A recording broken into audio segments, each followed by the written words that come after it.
Assalamualaikum warahmatullahi wabarakatuh. Selamat pagi semuanya. Bagaimana kabar hari ini?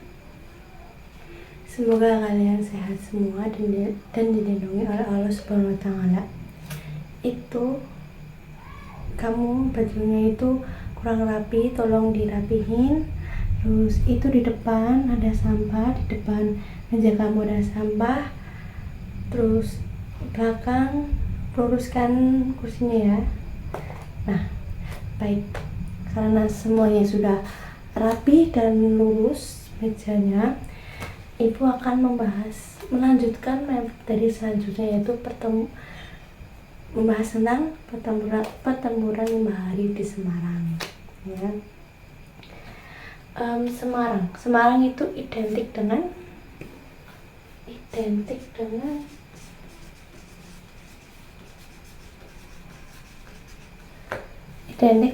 Tugu Muda yang ada di Semarang.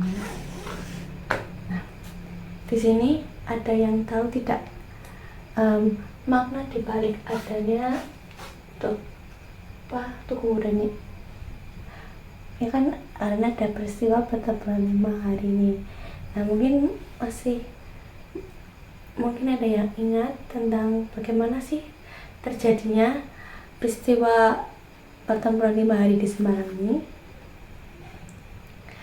Oke, karena tidak ada yang mengetahuinya, Ibu akan menjelaskan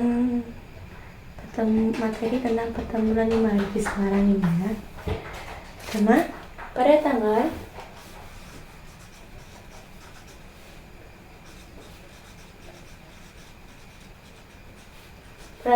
7 Oktober 1945, ribuan pemuda Semarang mengerumuni taksi tentara Jepang ke Dobutai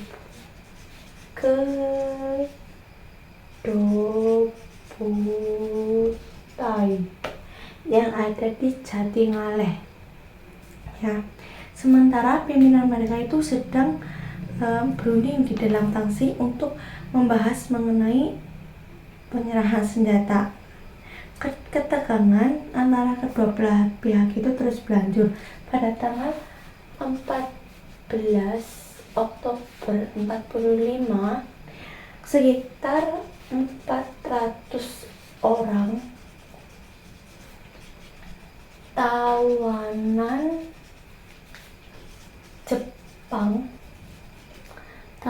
Jepang dari pabrik gula Cepiring diangkut oleh para pemuda ke penjara Bulu Semarang. Dalam perjalanan, sebagian dari tawanan Jepang itu berhasil melarikan diri dan meminta perlindungan kepada batalion Kadobutai ini ya. Oleh karena itu, tanpa menunggu perintah, para pemuda itu segera menyerang dan melakukan perebutan senjata terhadap Jepang. Nah, kemudian pada tanggal 14 Oktober 1945, petang harinya,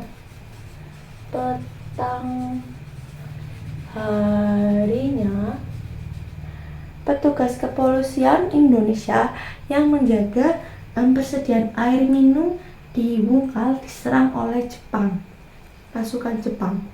Nah, mereka itu dilucuti dan disiksa di taksi Dobutai Jatingaleh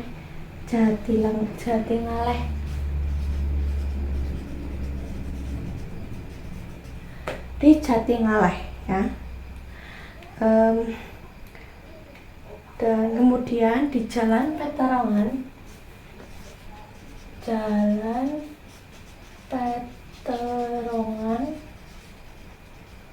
itu terdengar kabar bahwa air ledeng di candi itu telah diracuni oleh Jepang. Nah, oleh karena itu rakyat menjadi gelisah. Kemudian Dokter Karyadi, kepala laboratorium Dinas Purusara Semarang, ini mengecek persediaan air persediaan air, mengecek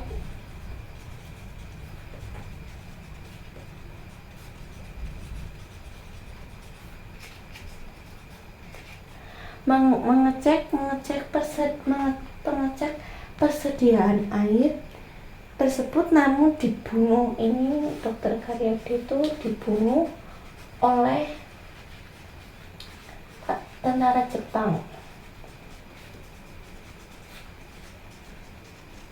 Dokter Karyadi kan mengecek persediaan air tapi dibunuh oleh tentara Jepang.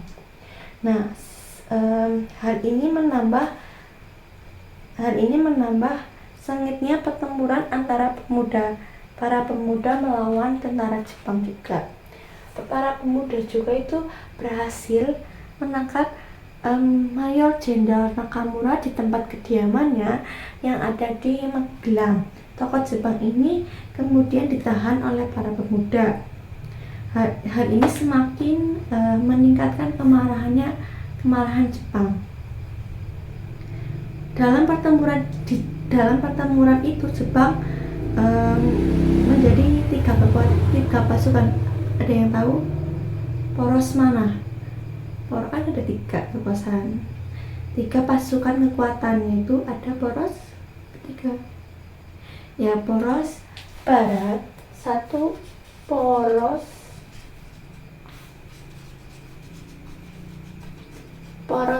barat, terus poros tengah, timur. Nah, poros barat itu markasnya ada di mana? Ada yang tahu? Ya, markas poros barat itu ada di markas Kempetai Karangasem yang dikuasai oleh para pemuda. Kemudian tengah itu sasarannya itu Amri di Hotel du Pavilion. Poros timur itu sekolah teknik dan mencegah datangnya pasukan ABRI dari Demak, Pati, dan Rembang. Selanjutnya pada tanggal 17 Oktober ini tercapai perundingan mengenai gencatan senjata. Indonesia juga menyetujui kesepakatan itu. Sekalipun telah disepakati adanya gencatan senjata itu, tentara Jepang masih melanjutkan pertempuran.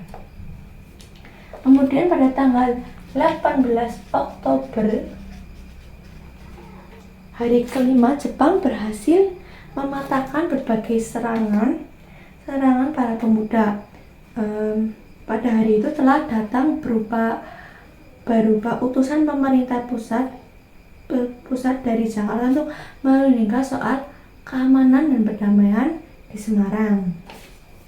Nah, dalam perundingan untuk mengatur senjata, Nakamura itu mengancam akan mengebom kota Semarang jika para pemuda itu tidak mau menyerahkan senjata paling lambat tanggal, ada yang tahu paling lambatnya tanggal berapa? Ya, tanggal 19 Oktober 1945, lebih tepatnya pukul 10 pagi. Ya, betul. 10 pagi. Nah, pada tanggal 19 Oktober 1945 ini, di pagi harinya itu belum ada tanda-tanda semua senjata akan diserahkan kembali kepada Jepang. Sementara itu, Jepang itu siap-siap untuk membumi hanguskan kota Semarang. Nah, tiba-tiba pukul 07.45 tentara sekutu itu telah tiba di Pelabuhan Semarang. Ya. Mereka itu terdiri dari pasukan Inggris termasuk tentara Gurkha.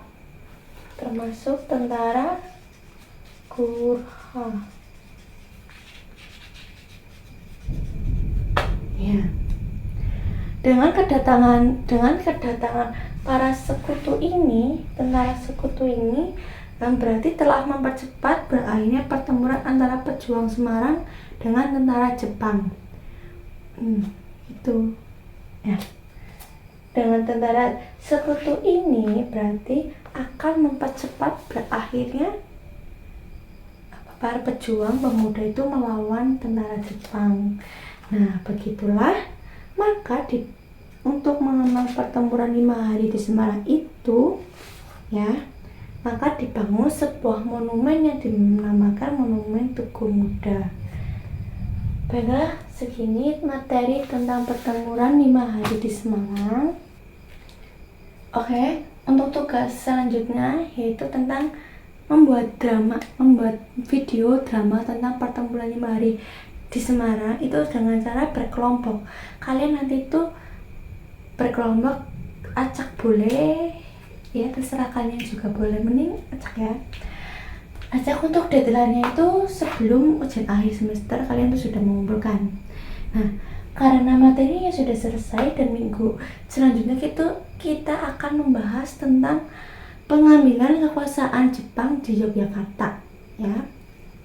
Baik, karena materi sudah selesai, terus jam pelajarannya juga sudah akan habis juga, maka Ibu akhiri pada pertemuan kali ini dan kembali lagi minggu depan tentang ya materi selanjutnya ini ya.